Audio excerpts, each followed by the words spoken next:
Okay, तो कल हम लोग पढ़ रहे थे, फिजिकल इक्विलिब्रियम देखा था। फिजिकल इक्विलिब्रियम में 3 टाइप के इक्विलिब्रियम हमारे होते हैं। सॉलिड लिक्विड में हो सकता है, सॉलिड लिक्विड में होगा तो हम उसको क्या बोलते हैं, फ्रीजिंग या मेल्टिंग बोलेंगे। लिक्विड और वेपर में होगा तो इक्विलिब्रियम को हम क्या बोलेंगे, बॉइलिंग या फिर कंडेंसेशन बोलेंगे। और इधर ऐसा होता है। तो ये जो लाइन, ये जो कर्व है, ये कर्व है, इसको बॉइलिंग कर्व बोलते हैं। ये इक्विलिब्रियम दिखाता है। तो मैंने बताया था इक्विलिब्रियम डिपेंड करता है किस पे, प्रेशर और टेम्परेचर पे। हमको बताना पड़ेगा। तो डिफरेंट प्रेशर डिफरेंट टेम्परेचर पे तुम्हारा इक्विलिब्रियम डिफरेंट होगा, मतलब इक्विलिब्रियम पॉइंट डिफरेंट होगा। जैसे इस प्रेशर की बात करें और इस टेम्परेचर की बात करें तो यहाँ पे है, ठीक है। तो प्रेशर चेंज करोगे तो इक्विलिब्रियम भी ऑटोमेटिक चेंज हो जाता है, इक्विलिब्रियम चेंज हो जाएगा। बेसिकली बॉइलिंग पॉइंट की बात हो रही है यहाँ पे। ये बॉइलिंग कर्व है। बॉइलिंग कर्व का मतलब क्या है, बॉइलिंग पॉइंट चेंज हो जाना है, ठीक है। ये फ्रीजिंग कर्व है और ये अपना सब्लिमेशन कर्व है, ठीक है। ये फ्री हमने देखा था, फिजिकल इक्विलिब्रियम देख लिया था, ठीक है। अब हम थोड़ा सा केमिकल देखते हैं, क्योंकि हमको जो पढ़ना है ये तो ऐसे ही बता दिया था एक्स्ट्रा नॉलेज के लिए। तो हमको देखना है केमिकल इक्विलिब्रियम।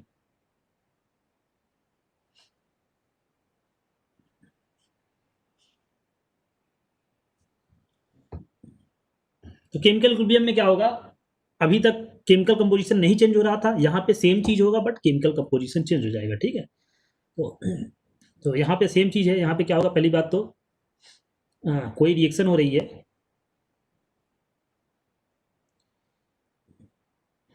तो यहाँ पे क्या होगा, rate of forward reaction, rate of back reaction. तो in case of chemical equilibrium क्या होगा,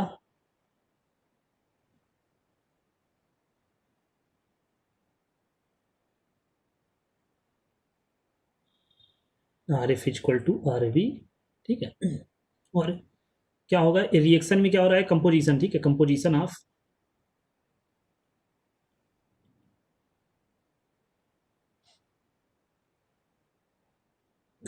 of reactant and product are different.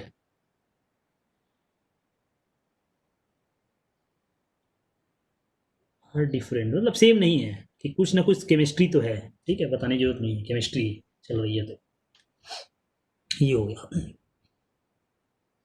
ठीक है। तो एक देखो, रेट ऑफ रिएक्शन किस पे डिपेंड करता है, अगर हम थोड़ा सा देख लें ये चीज। रेट ऑफ रिएक्शन किसी भी रिएक्शन का देखें, पढ़ लेते हैं थोड़ा सा रेट ऑफ रिएक्शन। तुम लोग 9th-10th में पढ़ा होगा थोड़ा सा रेट ऑफ रिएक्शन, नहीं पढ़ा है तो हम लोग पढ़ेंगे केमिकल काइनेटिक्स में, जो कि 12th में है। यहाँ पे थोड़ा सा जरूरत पड़ती है, देखते हैं। मान लो रिएक्टेंट टू प्रोडक्ट बन रहा है कुछ चीज, ठीक है। तो ये तो केवल इरिवर्सिबल रिएक्शन है, फॉरवर्ड डायरेक्शन में जा रही है। तो तो रेट की बात करते हैं। तो रेट क्या होता है, रेट ऑफ रिएक्शन मतलब हमको पता चल रहा है कितना फास्ट या स्लो होता है। रेट यही मेजर करेगा, स्लो या फास्ट, स्लो है या फास्ट है, ठीक है। बेसिकली काइनेटिक्स ऑफ रिएक्शन बोलते हैं इसको। केमिकल काइनेटिक्स एक चैप्टर है, 12th में हम लोग पढ़ेंगे। बट यहाँ पे थोड़ा सा पता होना चाहिए, रेट ऑफ रिएक्शन जब भी हम बोलते हैं, जैसे फिजिक्स में जब भी हम बोलते हैं rate of change of displacement, that is called velocity. Speed क्या होती है, जैसे वहाँ पे स्पीड होता है किसी पार्टिकल का, यहाँ पे स्पीड यहाँ पे भी होता है, बट यहाँ पे रेट हम बोलेंगे फास्ट या स्लो। कैसे मेजर करेंगे, चेंज इन कंसंट्रेशन। अगर मैं कंसंट्रेशन का ग्राफ देखता हूँ टाइम के साथ, विद टाइम, तो रिएक्टेंट क्या है, हो रहा है, कम होता जा रहा है। रिएक्टेंट टाइम के साथ डिक्रीज हो रहा है, डिक्रीज होता जाएगा, क्योंकि रिएक्शन फॉरवर्ड डायरेक्शन में जा रही है बस। और प्रोडक्ट टाइम साथ, स्टार्टिंग में जीरो था, प्रोडक्ट था ही नहीं, धीरे धीरे बढ़ेगा इस टाइप से, ठीक है। तो ये हमारा रिएक्टेंट हो गया, ये प्रोडक्ट हो गया।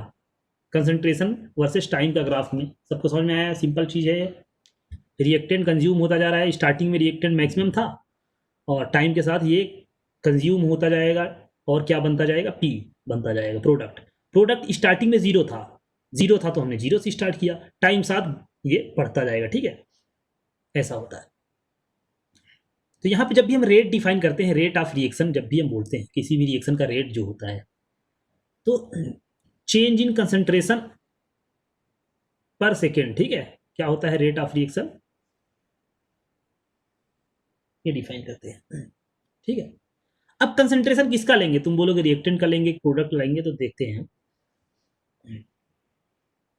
चेंज इन कंसंट्रेशन पर सेकेंड, यूनिट भी देख लेते हैं, यूनिट क्या होती है कंसंट्रेशन का, मोल पर लीटर बाई सेकेंड, तो क्या आ गया मोल पर लीटर सेकेंड, ठीक है।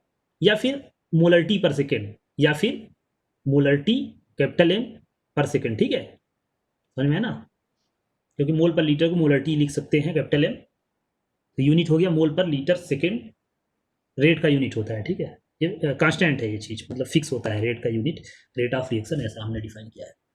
तो सी कंसंट्रेशन है, तो कैसे कैसे हम डिफाइन करेंगे, मतलब यहाँ पे किसका कंसंट्रेशन ले, हमने बोला कंसंट्रेशन है बट किसका लें, तो फॉर रिएक्टेंट्स जो होगा अलग निकालते हैं। देखो रेट क्यों लिखा हूं मैं, rate of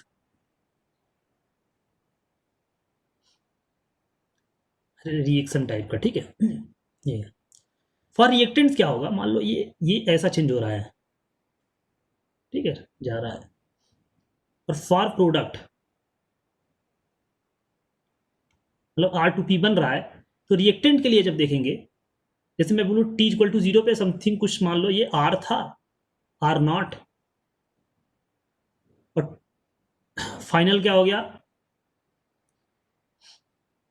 T something time T पे कुछ कम हो जा रहा है, ठीक है, कितना कम हो गया minus delta, suppose R change हो गया, ठीक है, और ये T इक्वल टू 0 पे सपोज 0 था, और कितना बढ़ गया डेल्टा P बढ़ गया, समझ पा रहे हो ना, इस टाइप से, तो 0 प्लस डेल्टा P बढ़ गया, ठीक है, इस टाइप से चेंज हुआ।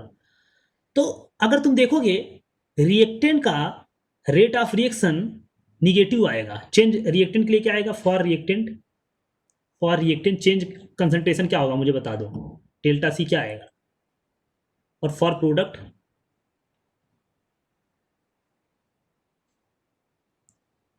यहाँ पे मैं इसको हटा देता हूँ, ओवरऑल यहाँ पे लिखा है, ठीक है, डेल्टा सी क्या आएगा, यहाँ पे देखो फाइनल माइनस इनिशियल, हमेशा चेंज क्या होता है, सबको पता है, चेंज जब भी हम निकालते हैं डेल्टा क्या होता है, फाइनल माइनस इनिशियल, ठीक है, इस टाइप से।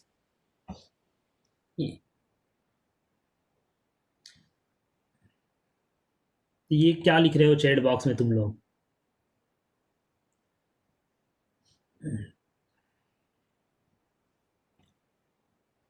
तो यहां माइनस डेल्टा आर आया, यहां पे प्लस डेल्टा पी, ठीक है, इसका जो रेट आएगा, rate of consumption of A, rate of खत्म हो रहा है, ठीक है, रेट ऑफ अगर मैं बोलूंगा आर, तो क्या आएगा minus delta R by delta T, ठीक है, आर, और ये कंज्यूम हो रहा है, और ये क्या हो रहा है रेट ऑफ प्रोडक्ट क्या हो जाएगा, मतलब किस रेट से ये हो रहा है, चेंज हो रहा है, delta P by delta T, ठीक है, प्लस माइनस, माइनस साइन यहाँ क्या शो कर रहा है, माइनस साइन क्या शो कर रहा है, माइनस साइन क्या शो कर रहा है, कंज्यूम हो रहा है, इसका मतलब क्या है, रिएक्टेंट क्या हो रहा है, रिएक्टेंट इज बीइंग कंज्यूम, ठीक है, या बीइंग कंज्यूम, खत्म हो रहा है, कम हो रहा है, पॉजिटिव का मतलब प्रोडक्ट इज फॉर्म, प्रोडक्ट बन रहा है, रिएक्टेंट कंज्यूम हो रहा है, तो इसीलिए इसका रेट ऑफ चेंज क्या आ रहा है, निगेटिव आ रहा है, इसका रेट ऑफ चेंज पॉजिटिव, ठीक है, तो रिएक्टेंट के लिए ये चीज निगेटिव होगा, हम ग्राफ से भी देख सकते हैं, ये प्रोडक्ट होता है और ये रिएक्टेंट, तो रिएक्टेंट का स्लोप देखोगे, concentration versus time, delta C by delta T क्या होगा, स्लोप आएगा, तो इसका स्लोप देखोगे क्या आएगा,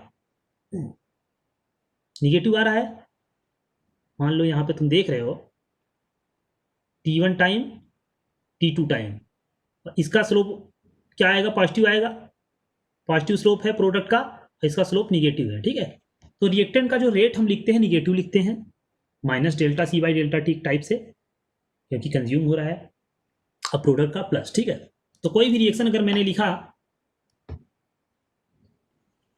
मान लो A to B, तो रेट जो हो जाएगा, रेट ऑफ रिएक्शन क्या हो जाएगा,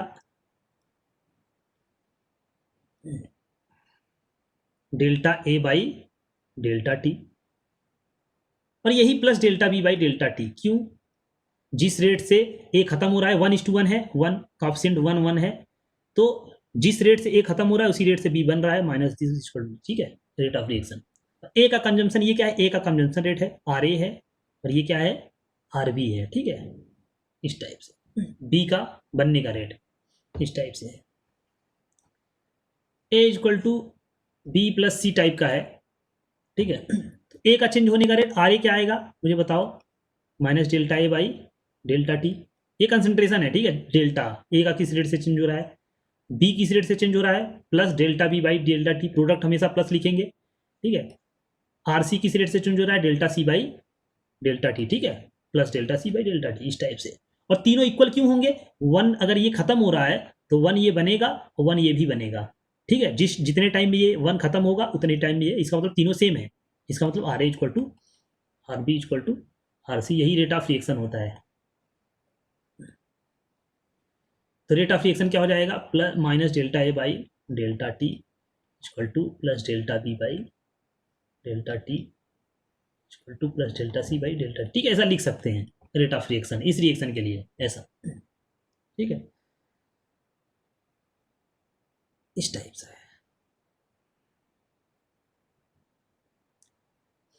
अच्छा, अब rate of reaction versus concentration, तो ये सारी चीज़ें यहाँ पे उतना थोड़ा सा हल्का सा यूज है इसलिए बता रहा हूँ, बाकी ये सब केमिकल काइनेटिक्स पढ़ेंगे, ठीक है, डिटेल में खूब पढ़ेंगे ये सारी चीज़ें। यहाँ पे क्या करना है, हमको मैथमेटिकल डिराइव करने जा रहा हूँ कुछ, तो उसको बताने के लिए थोड़ा सा रेट के बारे में जानना है, ठीक है। हमको यहाँ पे इक्विलिब्रियम कांस्टेंट निकालना होता है, उसी में पूरा चैप्टर बेस्ड होता है, वो चीज़ डिराइव करने के लिए थोड़ा सा बेसिक चाहिए। तो रेट ऑफ रिएक्शन कैसे डिपेंड करता है कंसंट्रेशन पे, मान लो ए टू बी रिएक्शन हो रही है, ठीक है, मान लो ऐसा रिएक्शन हो रहा है, या एक ही डायरेक्शन भी लेते हैं, इस रिएक्शन का रेट किस पे डिपेंड करेगा मुझे बता दो, रेट ऑफ रिएक्शन किस पे डिपेंड करेगा, ए के कंसंट्रेशन पे या बी के कंसंट्रेशन पे,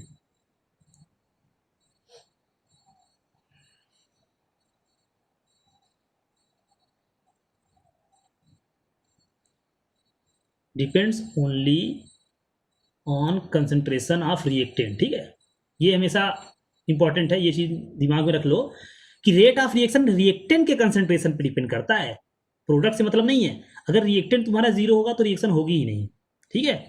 कंसंट्रेशन जितना बढ़ाते जाओगे उतना ही फास्ट रिएक्शन जाएगी, बी पे डिपेंड नहीं, हमेशा प्रोडक्ट पे डिपेंड नहीं करता है, ऑलवेज किस पे डिपेंड करेगा, रिएक्टेंट पे, ये जान लो पहले। तो किसी भी रिएक्शन का रेट सिर्फ और सिर्फ रिएक्टेंट के कंसंट्रेशन पे डिपेंड करता है, प्रोडक्ट पे नहीं डिपेंड करता, ठीक है। इसका मतलब अगर इसका मैं रेट लिखूं, रेट ऑफ रिएक्शन क्या लिखना पड़ेगा मुझे, प्रोपोर्शनल टू कंसंट्रेशन ऑफ, यहाँ पे ए होगा, ठीक है, क्या होगा ए, इस टाइप से, ठीक है, ये हो गया।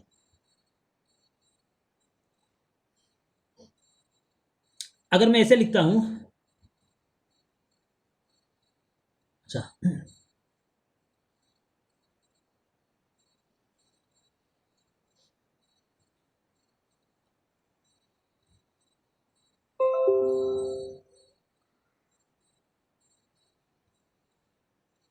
यहां पे रेट किस पे डिपेंड करेगा मुझे बता दो, रेट प्रोपोर्शनल टू क्या आएगा, किस पे डिपेंड करेगा, ए और बी पे डिपेंड करेगा। तो रेट प्रोपोर्शनल टू ए है, तुम बोलोगे आल्सो प्रोपोर्शनल टू बी है, तो क्यों ना हम मल्टीप्लाई कर दें, इसका मतलब ओवरऑल क्या हो जाएगा, रेट प्रोपोर्शनल टू,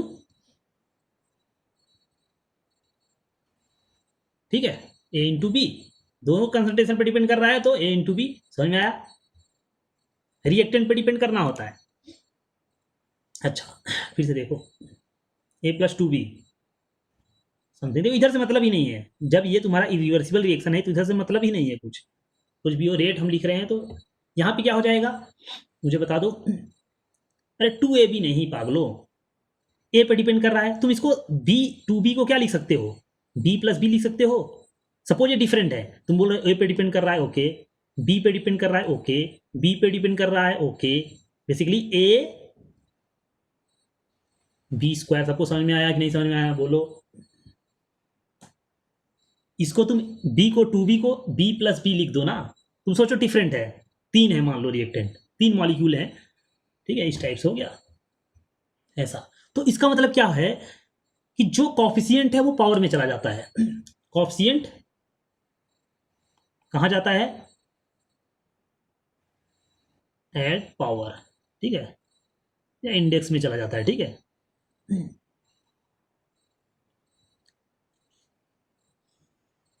ये चीज है।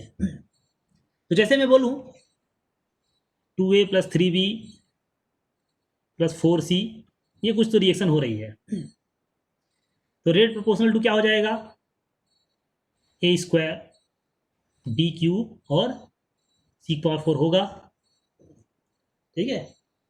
सबको समझ में आया।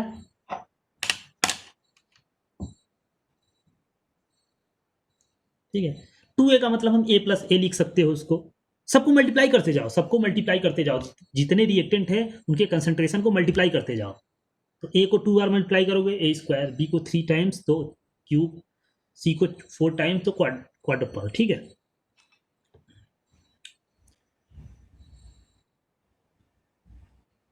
ये समझ में आ गया सबको, रिएक्टेंट का ऐसा डिपेंड करता है। अब इसी को हम रेट लॉ क्या होगा, रेट लॉ यही है कि रिएक्टेंट जैसे कोई हो रहा है, कोई रिएक्शन हो रही है, सपोज मान लो इसको मैं x बोल दे रहा हूँ, इसको वाई डी ऐसा करके अगर मैं बोल रहा हूँ, तो रेट क्या हो जाएगा, कांस्टेंट कुछ multiply A raise to X B raise to Y, ठीक है। रेट लॉ हम नहीं बोलते हैं, ठीक है, केमिकल काइनेटिक्स हम लोग पढ़ेंगे डिटेल में, ठीक है। यहाँ पे हमको अभी ऑर्डर वगैरह नहीं जानना, इसमें रेट ऑर्डर ऑफ रिएक्शन होता है, ये सारी चीज़ें हम पढ़ेंगे आगे, ठीक है। मान लो ये रिएक्शन है, तो इसको हम ऐसा लिख सकते हैं, रेट इक्वल टू एक्स और वाई पावर, लिख सकते हैं कि नहीं, बोलो, A raise to X B raise to Y, rate ऐसा लिख सकते हैं। के कांस्टेंट हो गया, प्रोपोर्शनल था तो के क्या है यहाँ पे, रेट कांस्टेंट, क्या है, रेट कांस्टेंट, क्या है, रेट कांस्टेंट, ठीक है,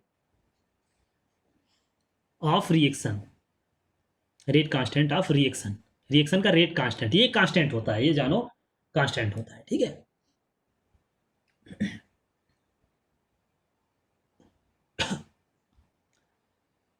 ये सारी चीज़ें हम बहुत डिटेल में पढ़ेंगे केमिकल काइनेटिक्स में 12th में, उसमें यही चीज़ पढ़ना होता है, रेट के बारे में ही पढ़ना होता है, पूरा चैप्टर उस पर होता है, ठीक है, केमिकल काइनेटिक्स।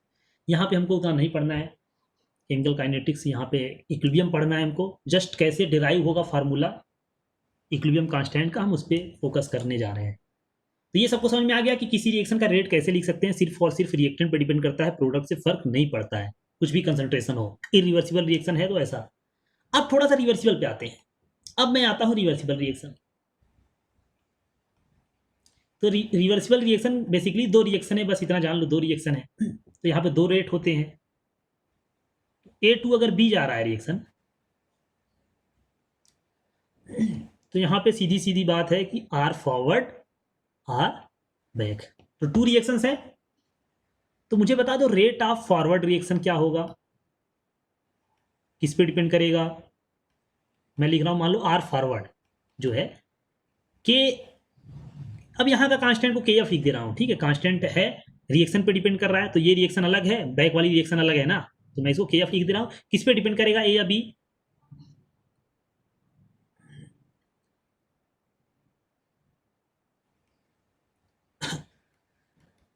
तो ए पे डिपेंड कर रहा है। बैकवर्ड के क्या लिखूं मैं, इसका कांस्टेंट, क्योंकि ये दूसरी रिएक्शन हो गई, मैंने क्या बताया था, के क्या होता है, रिएक्शन का कांस्टेंट होता है, के क्या होता है, रेट कांस्टेंट ऑफ रिएक्शन। तो यहाँ पे दो अलग अलग रिएक्शन हो रही ना, फॉरवर्ड अलग है, तो मैंने कांस्टेंट अलग लिख दिया इसका।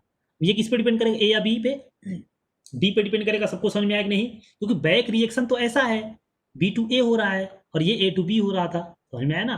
तो इसका रिएक्टेंट ये है, इसका रिएक्टेंट ये है, बैक रिएक्शन के लिए रिएक्टेंट क्या होगा, बी होगा ना, रिएक्शन जो बैक हो रही है उसका रिएक्टेंट बी है, ठीक है, ये समझ में आ गया सबको?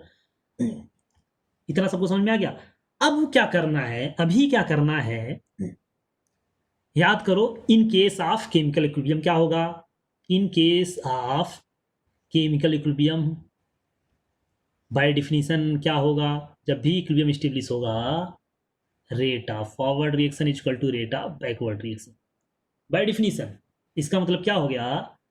के F A equal to K B into B. हो गया? इतना सबको चमका? ओके, चमका। अब देखो, के एफ बाई के बी एक साइड कर लो और बी बाई ए एक साइड कर लो। अब यहां से देखो, क्या बी और ए का रेशियो कांस्टेंट आएगा क्या? कैसे पता चल रहा है कांस्टेंट आएगा? क्योंकि लेफ्ट साइड से पता चल रहा है ये दोनों जब कांस्टेंट हैं, इसका मतलब ये भी कांस्टेंट होगा। और ये क्या है? कांस्टेंट है। मुझे बताओ कांस्टेंट है, क्योंकि के दोनों के तो कांस्टेंट है, हमने माना था। ठीक है, वो फॉरवर्ड रिएक्शन का कांस्टेंट, ये बैक रिएक्शन का कांस्टेंट है। इसका मतलब ओवरऑल जो रिएक्शन हमारा इक्विलिब्रियम है उसका एक नया कांस्टेंट आ गया। इसको हम बोलते हैं के इक्विलिब्रियम। क्या बोलते हैं? के इक्विलिब्रियम या के सी। के सी बी बाई ए। ये क्या होता है? Equilibrium constant. ये क्या होता है? Equilibrium constant. देखो, के एफ सिर्फ फॉरवर्ड रिएक्शन का था, के बी सिर्फ बैक रिएक्शन का था, और इक्विलिब्रियम तो दोनों हो रही हैं, तो इनका जो रेशियो होता है के एफ बाई के बी, वो होता है इक्विलिब्रियम कांस्टेंट। यही इंपॉर्टेंट है। ठीक है, पूरे चैप्टर में यही चलेगा, इक्विलिब्रियम कांस्टेंट। ठीक है, तो पहले तो हम ये लिखना सीखेंगे इक्विलिब्रियम कांस्टेंट लिखते कैसे हैं डिफरेंट रिएक्शन के लिए, इस टाइप से। सबको समझ में आया? इक्विलिब्रियम कांस्टेंट आगे पढ़ेंगे और प्रॉपर्टी वगैरह। जैसे मैं बोलूं ए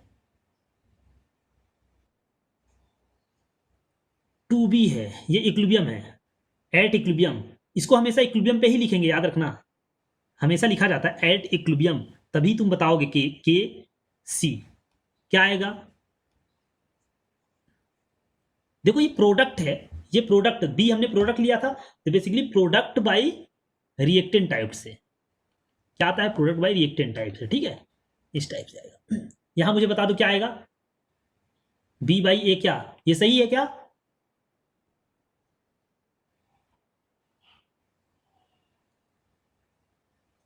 यहां स्क्वायर आएगा। ठीक है, मल्टीप्लीकेशन याद करो, मैंने बताया था मल्टीप्लीकेशन ये सब करते। यहां तो हमने सिंपल ले लिया था ना, ये चीज तो ए बी लिया है, अगर टू होता तो स्क्वायर आता ना यहाँ पे। हाँ, इस टाइप से। ठीक है, तो ये आएगा। अच्छा, A plus B 3C plus D, तो एट इक्विलिब्रियम क्या हो जाएगा? मुझे बता दो, के सी की वैल्यू क्या हो जाएगी? के इक्विलिब्रियम क्या आएगा?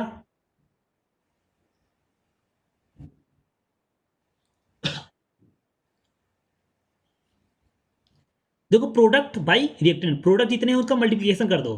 ठीक है, C cube D divide by A B square. ठीक है, सबको समझ में आया? सिंपल चीज, क्योंकि ऐसे ही तो हम निकालते थे ना, दोनों रेट सेम करते थे, यही तो आता है ऐसा करके, इस टाइप से। तो इक्विलिब्रियम कांस्टेंट ये हम किसी भी इक्विलिब्रियम के लिए निकाल सकते हैं। अभी हम पढ़ते हैं इसका कैरेक्टरिस्टिक, पढ़ते हैं इक्विलिब्रियम का, तब हम देखते हैं क्या क्या होता है। तो अभी के लिए क्या है, इक्विलिब्रियम है तो एक कांस्टेंट होता है, एक कांस्टेंट आएगा। ठीक है, ये रेशियो हमेशा एक कांस्टेंट आता है। ठीक है,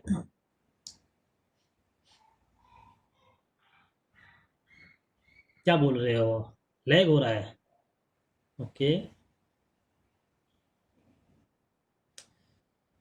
सबको लैग हो रहा है।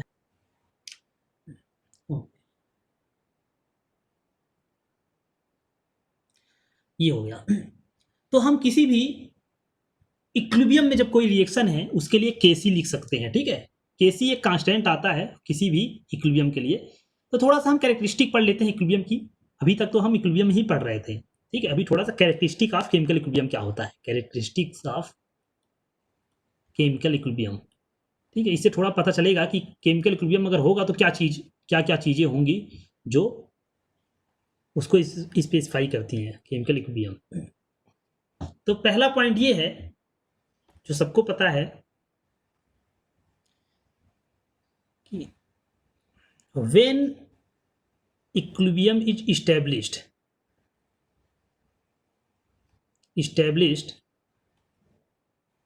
जब इस्टेब्लिश होगा तो क्या होगा, फॉरवर्ड रिएक्शन का rate is equal to backward reaction का। ठीक है, देखो इक्विलिब्रियम होने में थोड़ा सा टाइम लगता है, इक्विलिब्रियम होने में थोड़ा सा टाइम लगेगा। ठीक है, क्योंकि स्टार्टिंग में तुम केवल रिएक्टेंट लिए हो, प्रोडक्ट तो होता ही नहीं है। ठीक है, दूसरा क्या है,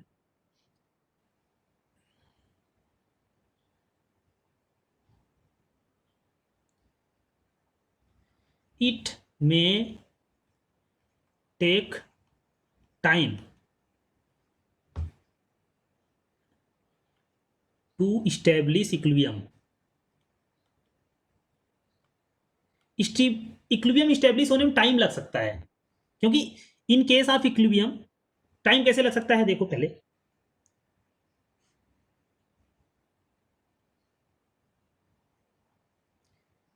ये रिएक्टेंट है कम होता जा रहा है, ये प्रोडक्ट है कम होता जा रहा है। ठीक है, बढ़ता जा रहा है। एक टाइम के बाद क्या होगा, एक टाइम के बाद क्या होगा, ये चेंज होना ही बंद हो जाता है, कांस्टेंट हो जाएगा। क्या, कांस्टेंट, चेंज ही नहीं होगा, और ये भी चेंज नहीं होगा। ठीक है, तो जहां से चेंज नहीं होना स्टार्ट, जहां से चेंज होना बंद हो जाता है उसी को हम क्या बोलते हैं, इधर इक्विलिब्रियम है। तो ये इक्विलिब्रियम स्टेब्लिश हो गया। ठीक है, तो इक्विलिब्रियम कहां पे है, ये टी इक्विलिब्रियम है, यही टाइम है जिसमें इक्विलिब्रियम लगता है। तो इधर इक्विलिब्रियम है, ये क्या है, इक्विलिब्रियम हो गया है। ठीक है, अब इसके बाद हमेशा इक्विलिब्रियम रहेगा जब तक डिस्टर्ब नहीं करोगे तुम, हमेशा रहेगा। तो इक्विलिब्रियम में क्या होता है, तीसरा पॉइंट भी इसी में साथ लिख लेते हैं, फिर ये और एक्सप्लेन करते हैं कि व्हेन इक्विलिब्रियम इज स्टेब्लिश, जब इक्विलिब्रियम स्टेब्लिश हो जाता है क्या होगा, concentration of all reactants and products do not change with time,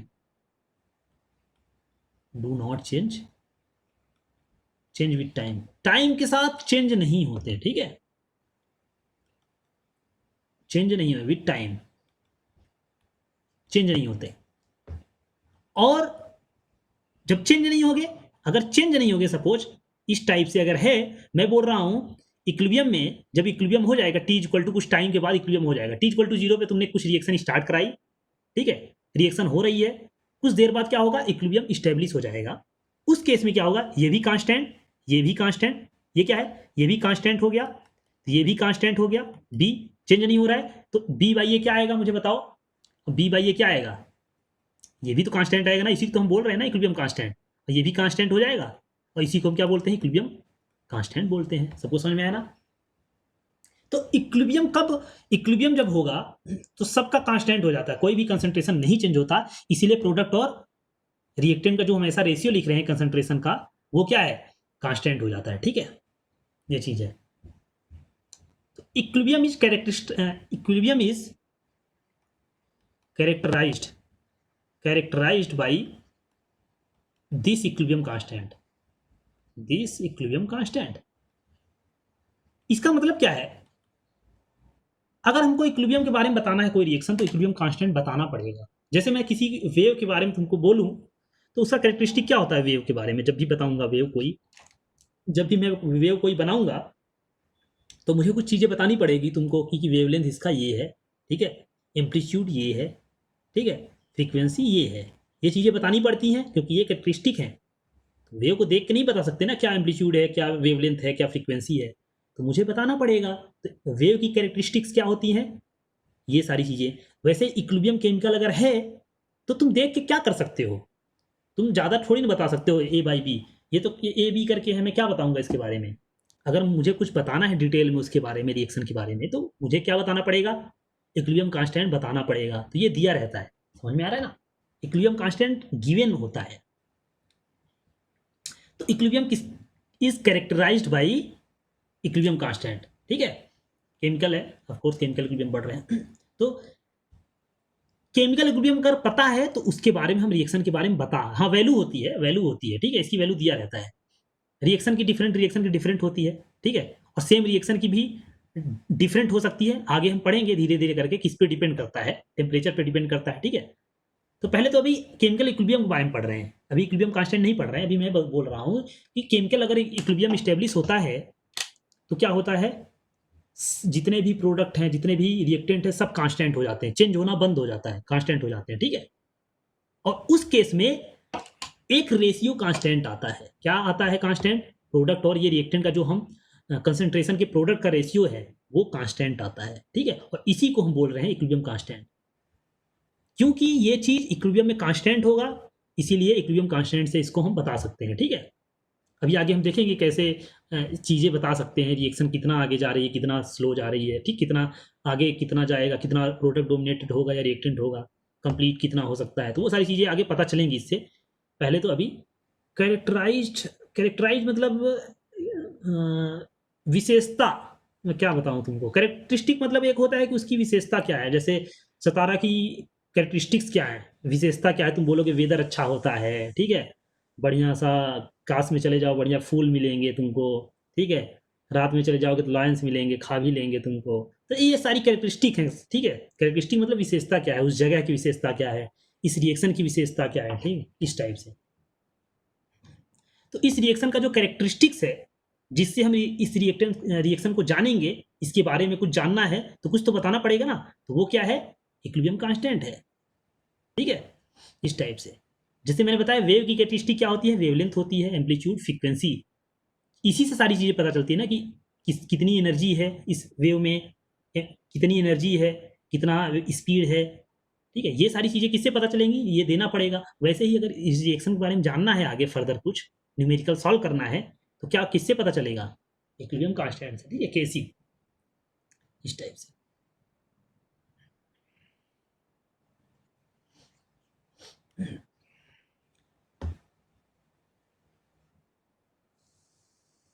chemical equilibrium जो होता है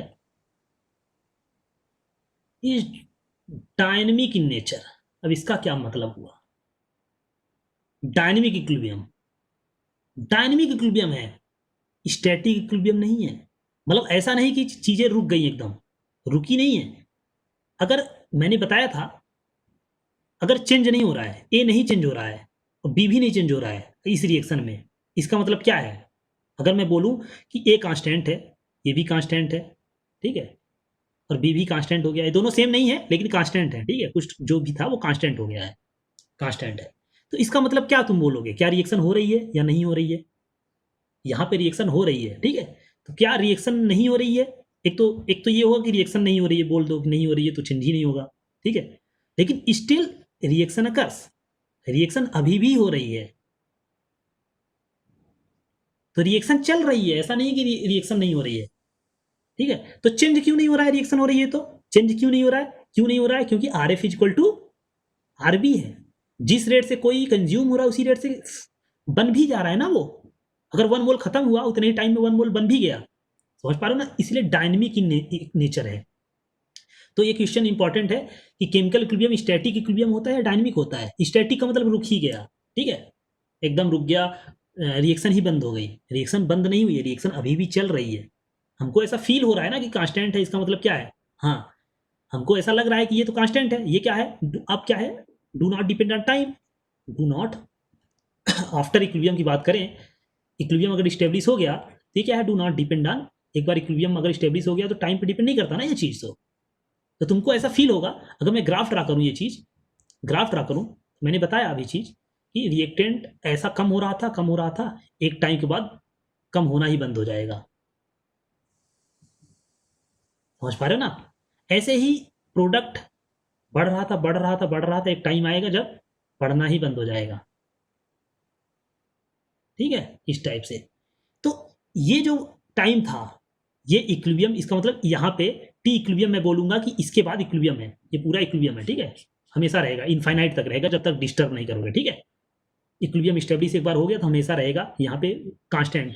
तो तुम्हारा मैं ये बोलूंगा ये प्रोडक्ट है और ये रिएक्टेंट है, ठीक है, और टाइम। तो इसके पहले तो चेंज हो रहा था, इसके पहले तो चेंज हो रहा है, इसके पहले देखो तो प्रोडक्ट बढ़ रहा है, ठीक है, और रिएक्टेंट कम हो रहा है, तो टाइम के साथ चेंज हो रहा है ना, ठीक है। इसको ट्रांजिएंट रिएक्शन बोलते हैं। ट्रांजिएंट मतलब जब चीज़ें चेंज होती है ना, ट्रांजिएंट का मतलब होता है क्षणिक। क्षणिक मतलब कि चीज़ें जब चेंज होती है टाइम के साथ तो ट्रांजिएंट बोलते हैं, ट्रांजिएंट, SEINT, ठीक है। हमको उधर नहीं देखना, हमको इक्विलिब्रियम में देखना है। तो इधर इक्विलिब्रियम स्टेब्लिश हो गया, हमेशा कांस्टेंट रहेगा, ठीक है। तो यहाँ पे ऐसा लग रहा है ना तो रिएक्टेंट चेंज हो रहा है टाइम साथ देखो, टाइम बढ़ता जा रहा है लेकिन कंसंट्रेशन ऊपर नीचे नहीं हो रहा है, प्रोडक्ट भी कांस्टेंट हो गया, लेकिन अभी भी इक्विलिब्रियम चल रही है, still reaction occurs. Dynamic equilibrium है, इसीलिए बोलते हैं डायनेमिक इक्विलिब्रियम है, रिएक्शन अभी भी चल रही है। तो why not changes, why concentration do not change. Reason क्या है, रेट ऑफ कंजम्पशन क्या हो जाता है, रेट जिस रेट से फॉर्म होता है तो rate of consumption is equal to rate of formation हो जाता है ना। कोई भी जिस रेट से कंज्यूम हो रहा है उसी रेट से बन भी जा रहा है, तो तुमको ओवरऑल चेंज क्या दिखेगा, जीरो दिखेगा, ठीक है। फॉर्मेशन इस टाइप से हुआ है, इसी वजह से। तो जैसे मैं बोलूँ A to B है, तो T इक्वल टू 0 पे मान लो 1 था और इक्विलिब्रियम पे कुछ तो हो गया, इक्विलिब्रियम पे मैं बोल रहा हूँ ये सपोज इसको 10 लेते हैं, इसको सपोज 4 है, ये कुछ 7, ठीक है। अब इक्विलिब्रियम पे एक बार ये हो गया, ठीक है। उसके बाद क्या होगा, T इक्वल टू इक्विलिब्रियम था ये। अब मान लो फिर उसके बाद आगे क्या होगा, मान लो 1 सेकंड में देखें तो ये 4 मान लो 1 गया, आगे फॉरवर्ड रिएक्शन में अगर 1 जाएगा तो 1 कम हो जाएगा और ये कुछ बन रहा है, ठीक है। मान लो 2 बन रहा है सपोज, ठीक है। हमको रेशियो नहीं देखना है अभी 1 1, ये मत देखो, ठीक है। 1 2 मैं एक जनरल ले रहा हूँ कि मान लो इक्विलिब्रियम पे ऐसा है, तो अगर ये 1 खत्म होगा और बैक रिएक्शन से बन भी जा रहा है 1, क्योंकि जिस रेट से कंज्यूम हो रहा है, अगर 1 सेकंड में 1 गया तो 1 बनेगा भी ना, क्योंकि रेट सेम है बनने और कंज्यूम होने का। सेम चीज यहाँ पे जिस रेट से बना उसी रेट से कंज्यूम हो गया, ओवरऑल क्या आ गया, सेम चीज आया, ठीक है। तो ये मैं बोल रहा हूँ कि रिएक्शन चल रही है बट ओवरऑल जो चेंज है वो नहीं हो रहा है। क्यों नहीं हो रहा है, कि कोई भी रिएक्टेंट या प्रोडक्ट में से कोई भी जिस रेट से कंज्यूम हो रहा है उसी रेट से फॉर्म भी हो जा रहा है, ठीक है, इस टाइप से। तो डायनेमिक होता है, chemical equilibrium dynamic in nature होता है, स्टैटिक नहीं होता। स्टैटिक का मतलब चेंज हो ही नहीं रहा है। डायनेमिक का मतलब अगर मैं बताऊं यहाँ पे ऐसे बना के बताऊं कि मान लो ये A है, ये B है, ठीक है। जस्ट एक हाइपोथेटिकल, जैसे फिजिकल में देखा था ना, फिजिकल वाला वैसा ही करके, फिजिकल में जैसा देखा था ना हमने वैसा ही वहां भी यहाँ पे भी है कि इसके मॉलिक्यूल यहाँ पे आएंगे और इसके मॉलिक्यूल यहाँ पे आएंगे। अभी भी मतलब ऐसा हो रहा है, A B में जा रहा है, B A में जा रहा है, समझ पा रहे हो ना। लेकिन जो नेट रेशियो है ना, नेट रेशियो है जिस रेट से ये आ रहा है और ये कांस्टेंट है, वो चीज रेशियो कांस्टेंट है, ठीक है। या फिर ऐसा बोल सकते हो, ए के अगर 10 मॉलिक्यूल गए तो 10 आ भी गए, 10 गए तो 10 आ भी गए, ऐसा। तो चल रही है, ए बी में सर्कुलेशन अभी भी हो रहा है, ठीक है। ए बी में आ रहा है मॉलिक्यूल्स, बी के मॉलिक्यूल्स ए में जा रहे हैं, ठीक है। इस टाइप से इसका मतलब हुआ ये डायनेमिक होता है। स्टैटिक का मतलब रुक ही जाता, न मॉलिक्यूल ए के बी की तरफ आते ना बी के ए की तरफ जाते, तब स्टैटिक होता। समझ में आ रहा है। जो केमिकल इक्विलिब्रियम होता है वो डायनेमिक होता है, चलता रहता है, हमेशा चलता रहेगा। और इस केस में रेशियो कांस्टेंट आ जाता है, बी बाई ए करो चाहे ए बाई बी, वो कांस्टेंट आएगा। बेसिकली हम बी बाई ए जो प्रोडक्ट बाई रिएक्टेंट होता है उसको हम क्या बोलते हैं, इक्विलिब्रियम कांस्टेंट बोलते हैं, ठीक है। ये हो गया। तो एक और चीज देख लेते हैं, पांचवा। तो इक्विलिब्रियम वंस इक्विलिब्रियम स्टेब्लिश हो गया, इज स्टेब्लिश्ड। एक बार स्टेब्लिश हो गया, स्टार्टिंग में तो इक्विलिब्रियम नहीं था। क्यों नहीं था, जब तुमने रिएक्शन स्टार्ट कराया तो बी बाई ए का रेशियो तो कुछ और था ना, बी बाई ए तो कांस्टेंट आना चाहिए किसी रिएक्शन के लिए, ठीक है। मान लो 10 आता तो अभी तो कांस्टेंट नहीं था स्टार्टिंग में, कुछ रैंडम तुमने ए बी लिया तो उस हिसाब से थोड़ा सा रिएक्शन होगी, उसके बाद एक बार स्टेब्लिश हो गया उसके बाद हमेशा रहेगा। Equilibrium is established, it will remain in equilibrium forever हमेशा रहेगा, इनफाइनाइट टाइम तक, अनलेस until डिस्टर्ब्ड, जब तक डिस्टर्ब ना करो हमेशा रहेगा। डिस्टर्ब करने का मतलब क्या है कि तुम कोई एक्सटर्नली उसको डिस्टर्ब मत करो। एक बार अगर स्टेब्लिश हो गया ना तो हमेशा रहेगा, ठीक है। डिस्टर्ब का मतलब क्या हुआ कि तुमने चेंज, कुछ कुछ चेंज करो। चेंज क्या, टेम्परेचर हो सकता है, चेंज प्रेशर हो सकता है, change concentration of any reactant या प्रोडक्ट, ठीक है। ये चीज हम पढ़ेंगे आगे, डिटेल में सब पढ़ना है हमको आगे। जस्ट अभी एक आइडिया ले रहे हैं कि केमिकल इक्विलिब्रियम होता क्या है, और जब केमिकल इक्विलिब्रियम होगा तो क्या क्या चीजें होती हैं, ठीक है। तो जब एक बार स्टेब्लिश हो गया तो हमेशा के लिए रहेगा, हमेशा के लिए रहेगा। और कब तक रहेगा, जब तक तुम डिस्टर्ब ना करो। डिस्टर्ब कैसे करोगे, टेम्परेचर चेंज कर दो, प्रेशर उसमें कर दो, ठीक है, रिएक्टेंट या प्रोडक्ट ऐड कर दो, या फिर कुछ दूसरा इनर्ट गैस ऐड कर दो, ठीक है। मतलब कुछ भी डिस्टर्ब करते हो अगर, तो वो क्या होगा, चेंज हो जाएगा, फिर से चेंज हो जाएगा, ठीक है, चेंज हो जाता है। तो एक बार स्टेब्लिश होगा तो कभी नहीं चेंज होगा। चेंज कब होगा, जब ये सारी चीजें करेंगे हम, तब डिस्टर्ब करोगे तभी चेंज होगा। समझ में आया? Next type